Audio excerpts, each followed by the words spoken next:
During the Battle of Endor in Star Wars Episode 6, Return of the Jedi, the Rebels destroy the second Death Star in orbit around the forest moon of Endor. The destruction of the battle station kills the remaining Imperial forces on board and delivers an enormous blow to the Empire. Due to the loss of such a gigantic weapon and all aboard, the defeat of the Imperial fleet nearby, and the death of the evil Emperor Palpatine. And our heroes are celebrating at the end, all dandy and fine, now that Darth Vader has been redeemed. Add the special edition, and you get celebrations on numerous worlds across the galaxy against the Imperials. Sounds fine, right? Consider that the Death Star 2 is around the size of our moon. When the station erupts in a gigantic fireball, numerous parts of its frames and inner workings are ejected outward into space at enormous speeds. Also consider that in real life, when a space station that is vastly smaller than the Death Star 2 is destroyed, it creates a cloud of debris that begins to circle around the Earth due to being drawn in by the planet's gravity. If the debris collides with satellites, it can cause great damage to them.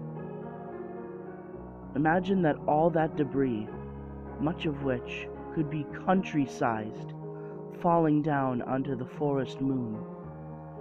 The gravity field would pull on the wreckage so that it would be shifted towards the moon.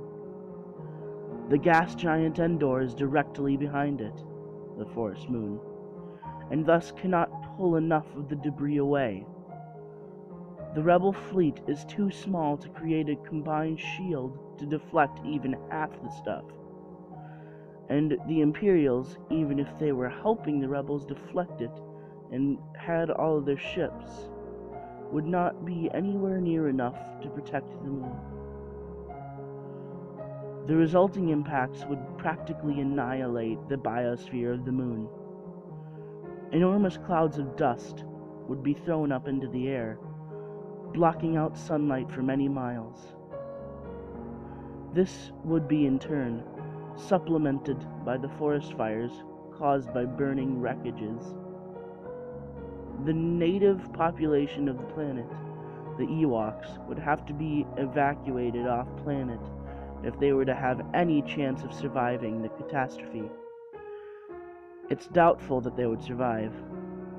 The rebels are strapped for ships and could evacuate only a mild sliver of the Ewok natives.